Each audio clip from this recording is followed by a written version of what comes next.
If you are joining me for the first time, please remember to click subscription button and hit that notification bell to be the first person to receive the video that will be produced by Davi-tech-media. Davi-tech-media, updating you. Davi-tech-media, subscribe to Davi-tech-media. Just want to take a few moments today, talk about a few things that have made the news, and of course, I'd like to throw in my opinion and sort of give you my vantage point as far as three main things are concerned. I'd like to throw a bit of history at you for a moment. Does this date, March the 30th, 1981 in Washington, D.C., over there in the United States, does this date ring a bell? Does this mean anything to you? Well, this was the day that a young man by the name of John Hinckley Jr. shot and attempted to kill President Ronald Reagan, who was serving then as the president of the United States. He tried to kill Ronald Reagan in an attempt, a foiled attempt nonetheless, in an attempt to impress a young actress. She was young then, she's not so now, by the name of Jodie Foster. Many of you remember this. I mean, I remember 1981. I remember the news that Ronald Reagan had been shot. In fact, the preliminary news was that he had been shot and killed. In those days, it wasn't like now. Everything now happens in real time. In those days, we didn't have labor-saving devices like cell phones. We didn't have tablets. Our news was purely from what we saw on television, CNN, and other corporations, ZNBC, and so on. But when the first, I need to get rid of this cable. When the first pieces of information started trickling down, initially, we were under the impression that Ronald Reagan had been shot and killed. Well, he had been wounded, and the Reagan administration were running around frantically, as they should have, trying to make sense of this sudden reality.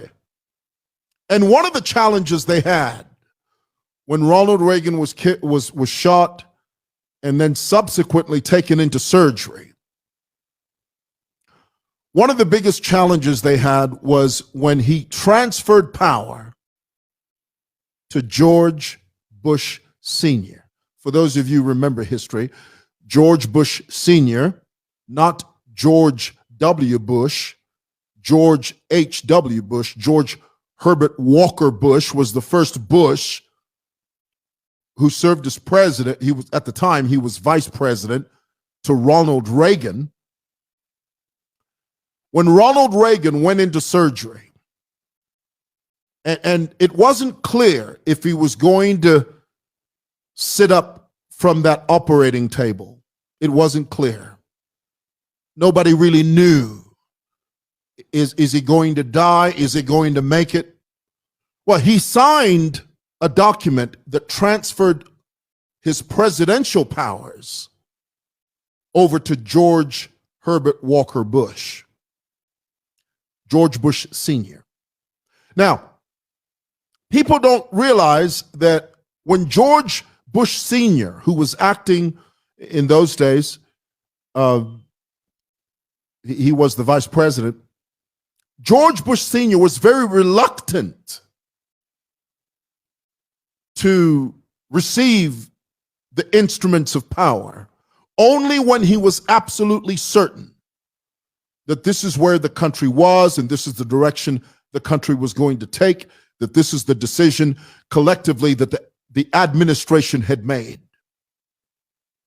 As vice president of the United States, one of the most powerful nations on the face of the earth, George Bush was reluctant to receive the instruments of power because he wanted to make absolutely certain that constitutionally they had dotted all the I's and crossed all the T's. He wasn't in a hurry to grab the instruments of power. George H. Bush was the first acting president in the history of the United States. And he did it while walking very slowly. He wasn't in a hurry. He never sat there and thinking, oh, wonderful. President Reagan is about to die and I'm going to be the next president of this great nation. Oh, no. There was nothing like that. There was no celebratory mood. The sense of service, the sense of country first, was what was first and foremost on George Herbert Walker Bush's mind. It was not, twali again, kateka nafwa, nineba sala, nine president nomba, nekeri nomba twala chitalilix, twala lila, chala lila lelo, chala lila. Bantu kateka nafwa, kateka Reagan a la foi, and I am going to be the next president of the United States. Brothers and sisters, there was nothing like that. Country first, constitution, love of your nation. How many presidents do you know? No, let me break it down for you. How many African presidents do you know? I'm just going to be real with you. That would find themselves in a similar situation and be reluctant to grab the instruments of power. Very few. Very few. And this, it brings me now to the issue of how to select a vice president. Of course, I'm not an expert in this. I'm just a citizen with a voter's card. I want that to sink in. I'm just a citizen with a voter's card, and so my voice matters. So here's the thing. I said all of that to say this. It's very important for a president to be careful on who he or she selects as his vice. One of the worst things you could ever do as a president is select a vice president who is so consumed with ambition that they overlook their duty and their position as vice president. Ooh, oh, that's good. That's good. You don't want a vice president that is just waiting in the wings. You don't want a vice president that is chomping at the bit. You don't want a vice president that looks at you and thinks, when are you going to die so that I become what you are? And so this is one of the toughest jobs that a president has. One of the toughest decisions that a sitting president has to make. Who do I select as running mate? And if listen, it's not like you walk into a restaurant at Nando's or Debonair's and look at the menu and think, oh, let's see here. All right, I think I'll have it without cheese. No. I think add the cheese, hold the anchovies, and don't put any onions.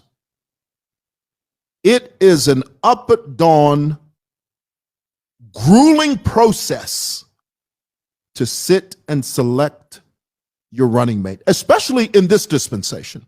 Some of you, there are many of you that have become accustomed to this new way of doing government. I grew up in a time during Vakaunda's era, we knew Grey Zulu. We only knew the one name. There were many other people, but we knew about Grey Zulu. When democracy finally came to our shores, notwithstanding that Zambia is a landlocked country, let's keep that in mind. I'm just saying that as a metaphor, okay? When democracy finally darkened the doorstep of this nation, there you go. Let's put it that way. Vachiluva. Oh, he was in the habit of firing vice presidents. In fact, in those days, whenever you were appointed as a vice president, the moment you were appointed, the whole nation was counting down to your disappointment. That's how it was in those days.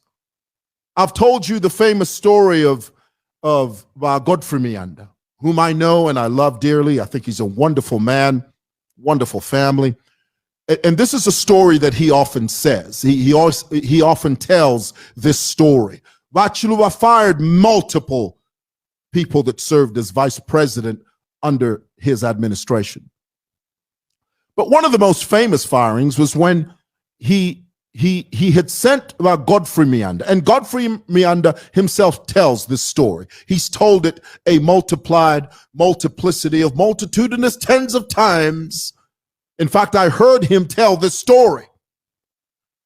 Vachiluva had sent Godfrey Mianda, who was serving as vice president at the time, sent him to chair a meeting at the Pamodzi Hotel.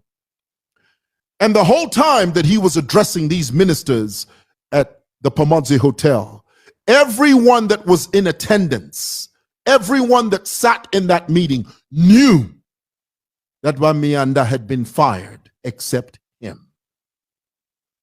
Everyone he was talking to knew that the man standing in front of us thinks he's still the vice president, but he doesn't know. Unbeknownst to him, Vachiluva has announced that Godfrey Mianda is no longer the vice president of Zambia.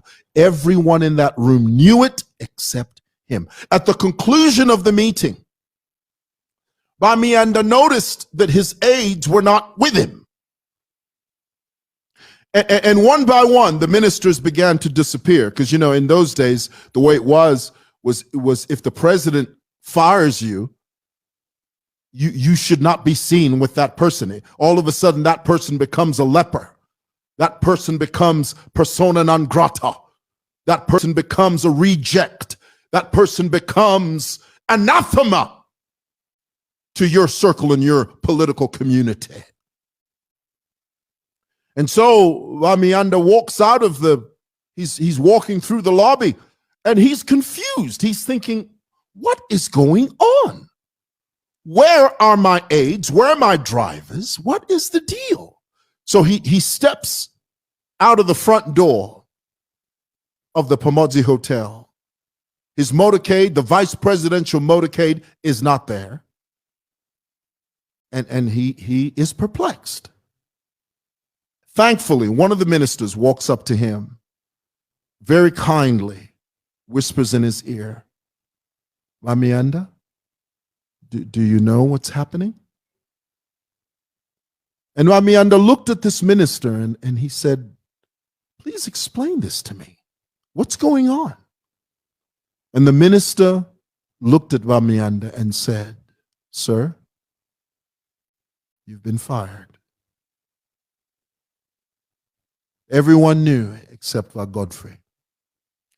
Bless that minister, because that's the minister that arranged for transportation for Godfrey Mianda to leave Pamodzi Hotel and go to where he was supposed to be. I gave you that story to demonstrate to you that we have as a country, we've come from a system where the president at the drop of a hat, at a fleeting glance, in those days, Vachiluva could literally fire you for nothing. He can just say, you know what, I don't like the way you looked at me. Well, it's come to my attention that you don't really support what I do. So you know what? I'm going to fire you. And the Constitution was very different then. The president could do whatever the heck he wanted.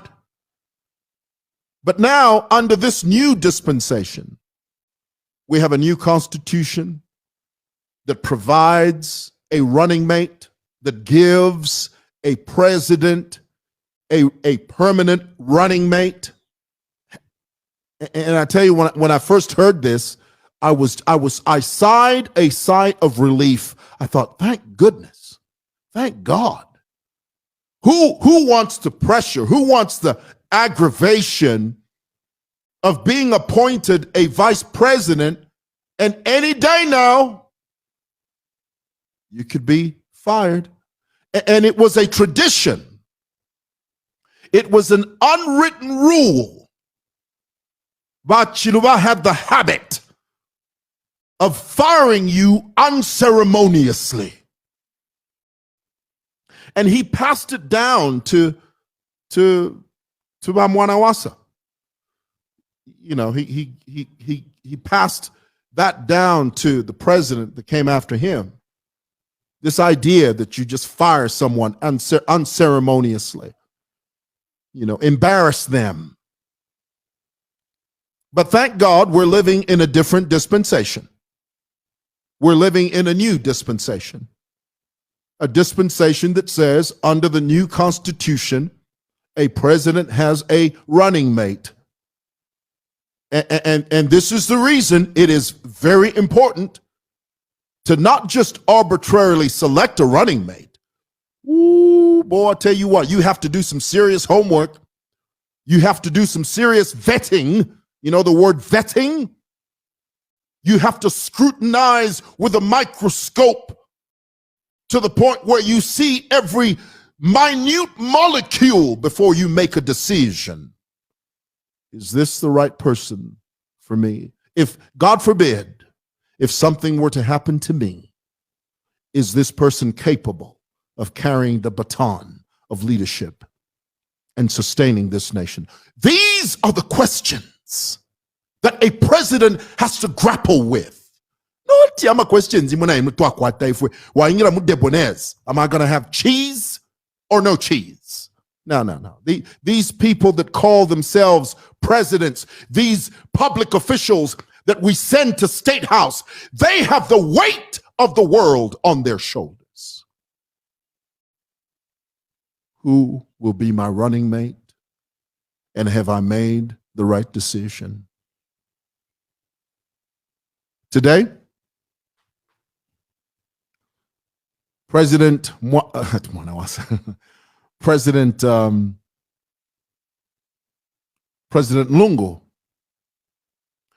unveiled, and he told us who he has selected as vice president. Now, guys, here's the thing about politics.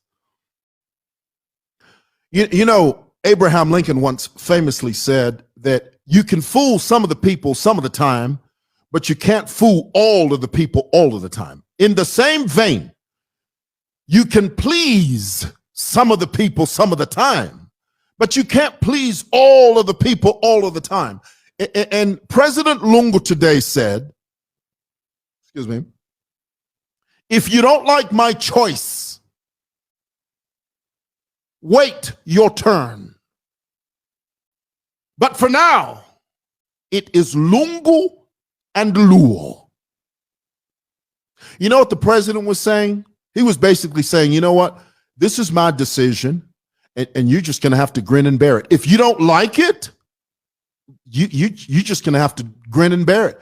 You need to go to the closet and seek the face of God and ask God to give you comfort in the fact that this is the decision I have made. Live with it. And that's his prerogative. Remember that old song by Bobby Brown? It's my prerogative. And it's the president's prerogative. It's his choice. It's his decision. All we can do is fall in line and say, Mr. President, That's who you've chosen. We're going to listen. If you subscribe to that, all you do is say, Mr. President, we rally behind you. There must be a good reason you've chosen her. And so we trust your judgment, and we're going to go with what you're saying. You lead the way, we follow. End of story.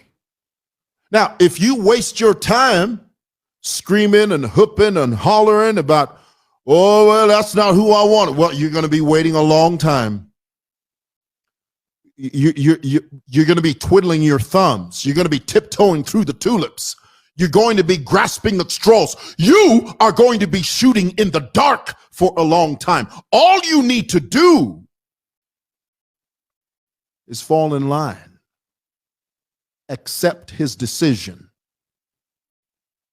and move on. Period. All right.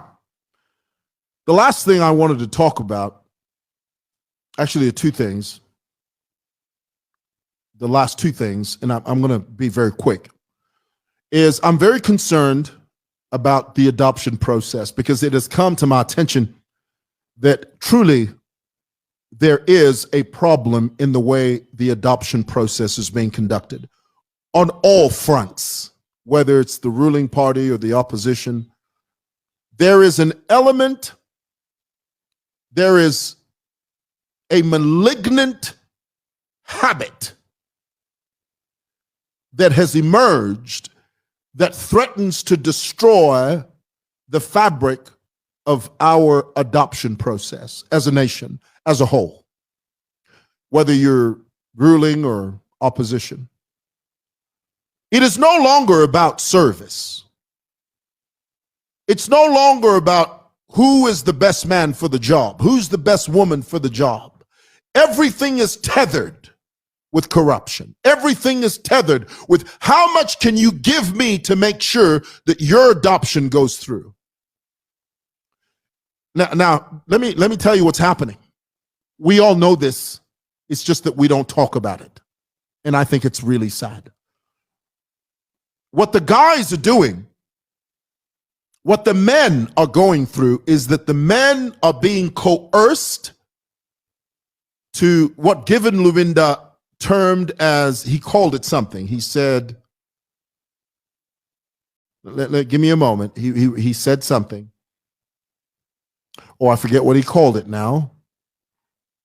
Tell me in the comments below if you remember something about something like influence peddling. That's right. That's what he called it. Influence peddling, where you use money, monetary substance to get your way. Folks, that is not how people are elected. That is not how it's done. It's not about how much money you can bring to the table as a potential candidate, a potential parliamentary or a counselor. It's not about the connections. It's not about how much money you can bribe the decision makers. Because if you hold fast to that system, ultimately that system is going to bite us in the royal tush, in the royal behind. We are living now in an era where Bwana, it's get while the getting's good. Forget about principle. Forget about who the best man or who the best woman for the job is. It's all about who can bring the most money so that we can put them in that position and hopefully they'll wing it. Ichabod, that's so sad. And I'm going to tell you something else. That's what the guys are dealing with. The women in politics.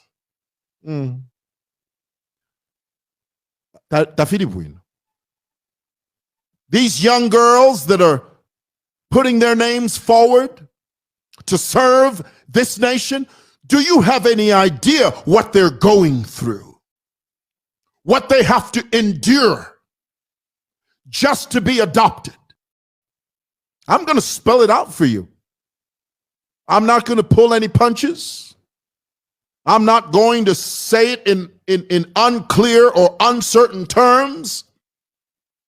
I'm going to lay it on the line for you.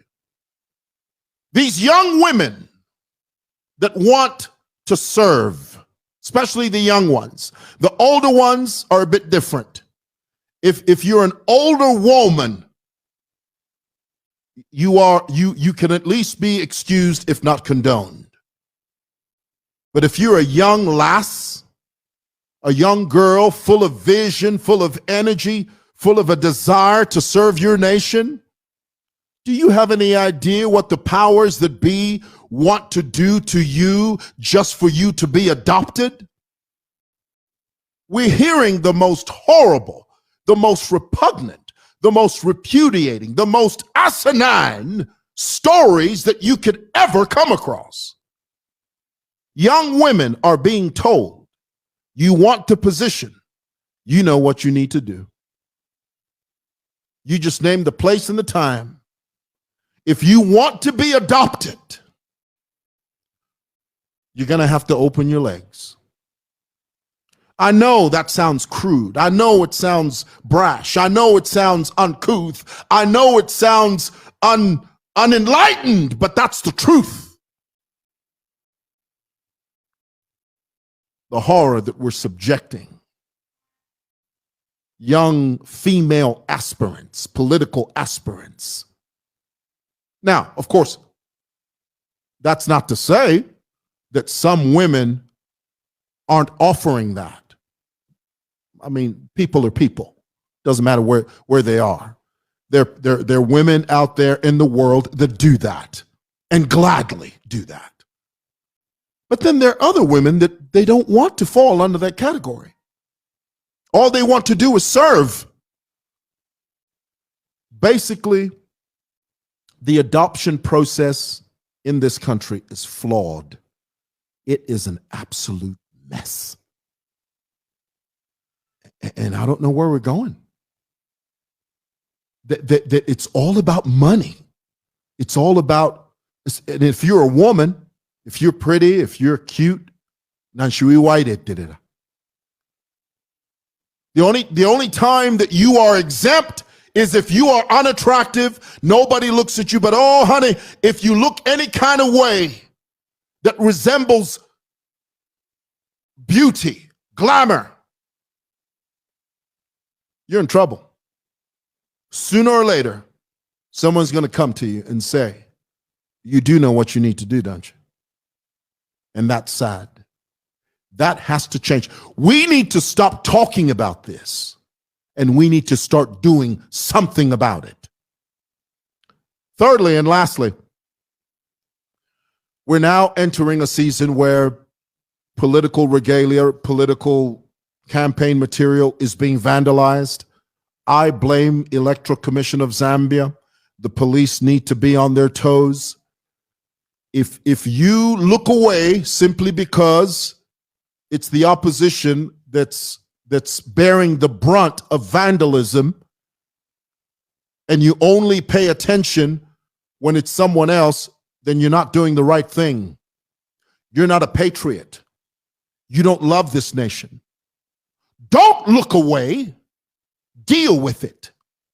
The police and ECZ need to come down like a ton of bricks to deal with anyone that vandalizes any campaign material, regardless of who it belongs to. Come on, guys.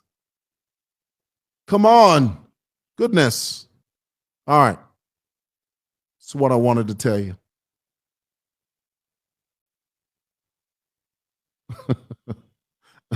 Listen to this. I don't mean to laugh. They're saying, Irene says, no woman is unattractive to those silly men's eyes.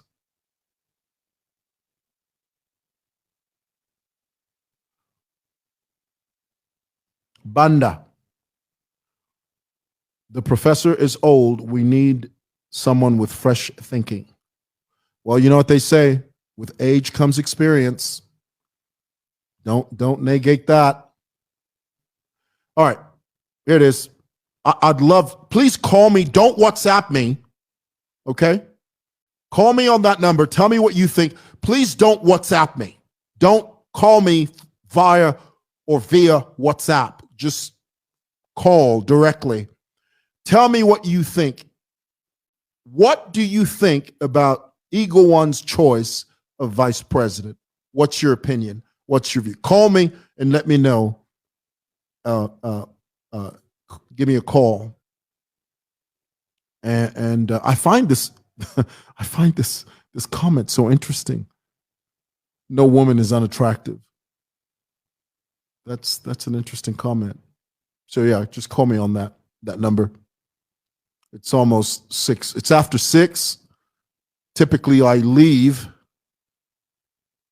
in about 15, 20 minutes. I'm going to go. But I'd love to hear from you. If you can, call me. Give me a call on that number. Okay?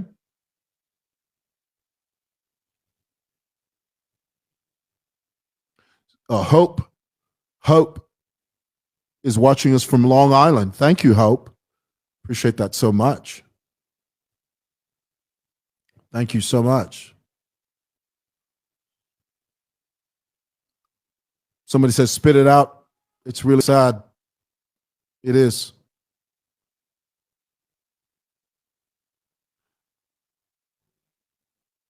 Kasonka says, young women, are you there? It's really sad that if you're a young, pretty, attractive young girl and you want to serve, you want to put your foot, throw your hat into the political ring, that you have to deal with that nonsense. It happens everywhere. It happens in the corporate world. It happens everywhere. But when it happens in the political arena to someone that simply wants to serve, and again, let's not be under any illusion. There are women out there that are willing to, sorry to sound so crude, but they're willing to give it up for anything. There are women like that. But then there's another group of women that truly genuinely want to serve. And they have to deal with that. They have to face that. And it's really sad. It really is. Guys, are you going to call me? Oh, goodness, I hope this thing is open. I hope you can call me.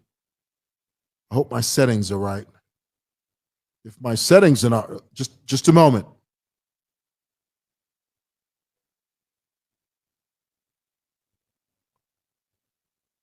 It is connected. Okay, so give me a call. Tell me what you think. Let me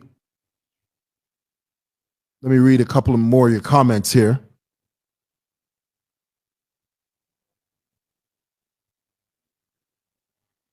Okay, here's a comment. Ben Peary says, you judge a leader by who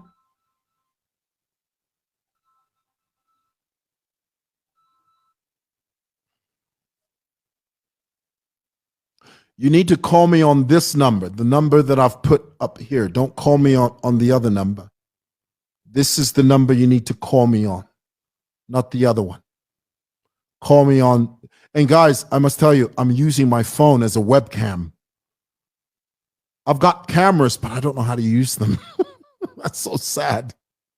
All right, here we go. There you go. Hello?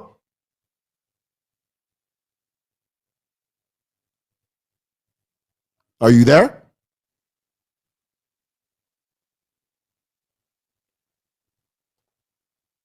Hello? Can you hear me?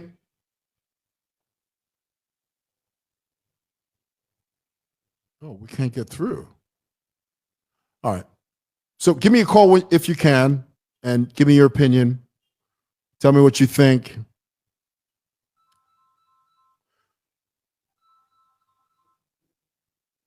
Don't call me on that number. Call me on this number. Call me only on this number, the one that's on the screen. I'm going to leave you with a quote. Hello?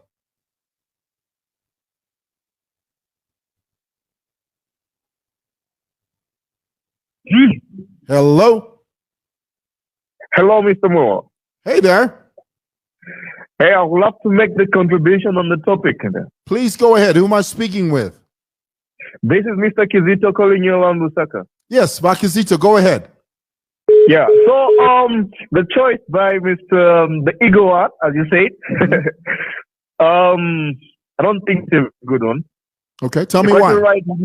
I don't think it's a good one. Okay. Quite all right. Quite all right. We need a woman in the office, but then at least we need a fresh blood. We are from having Miss Winner. At least we needed someone who is young. And I'm a CBU student, so I don't think I can be involved for the party right now because she took new allowances from us. So I don't think that was the right decision by Ego One. Okay, that's an interesting viewpoint. Yeah. Thank you, son. Thank you very much. Appreciate it. Okay, that's a former CBU student, and that's his opinion, and he holds fast to that. Please call me on that number. Hello.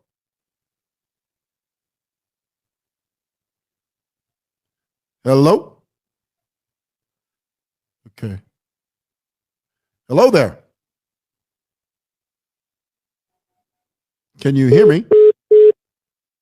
Yes, I can. Yes, sir. Who am I speaking with?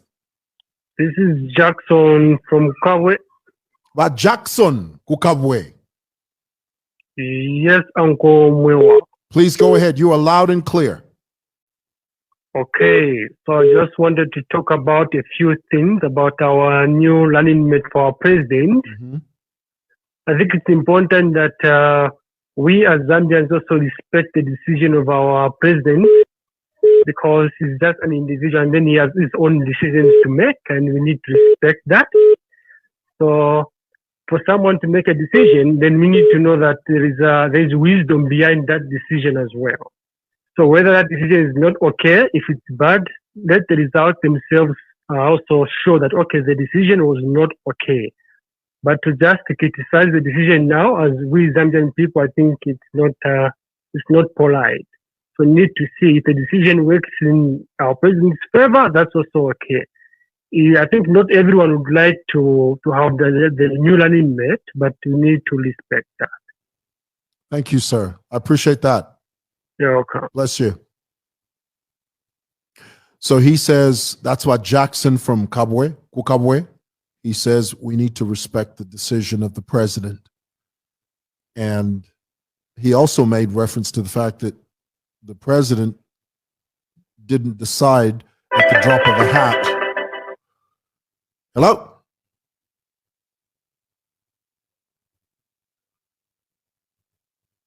Guys, can you hear me? I don't know what's going on with that phone. Okay. Hey there. Hello? Hello? All right. Okay, that call dropped. We are the ones with voters cards, though. We are the ones with voters cards, though. Yeah. That's a good one.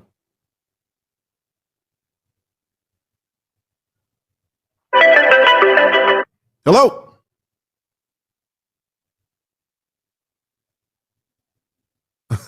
Listen to this comment. There's no way, Mwewa, apapena. No, someone says.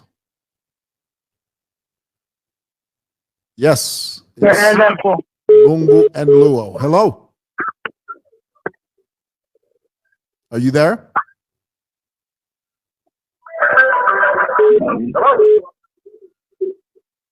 Hello? Are you there? Hello? I can hear you loud and clear. Can you hear me? Hello? Can you hear me? Yes, boss, I can hear you. Please go ahead. Hello? Go ahead. Oh, can you hear me? I can hear you loud and clear. Go ahead.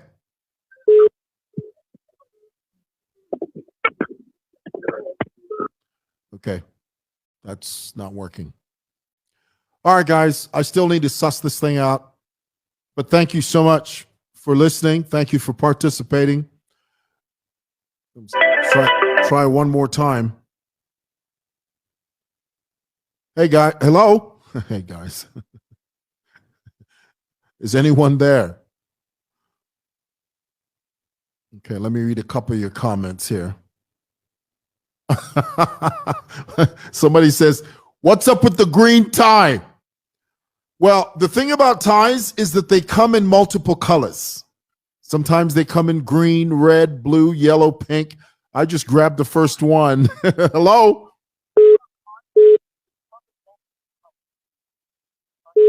Hello? Okay, we're going to be here all night doing this. Obviously, there's something I'm doing wrong. So to answer the question on the tie, I just picked it up. I just grabbed it. It was the first tie on the rack. I just grabbed it. Guys, thank you for listening. God bless you. Peace. If you are joining me for the first time, please remember to click subscription button and hit that notification bell to be the first person to receive the video that will be produced by Davi-tech-media. Davi-tech-media, updating you. Davi-tech-media. Subscribe to Davi-tech-media. Davi-tech-media. Subscribe to Davi-tech-media.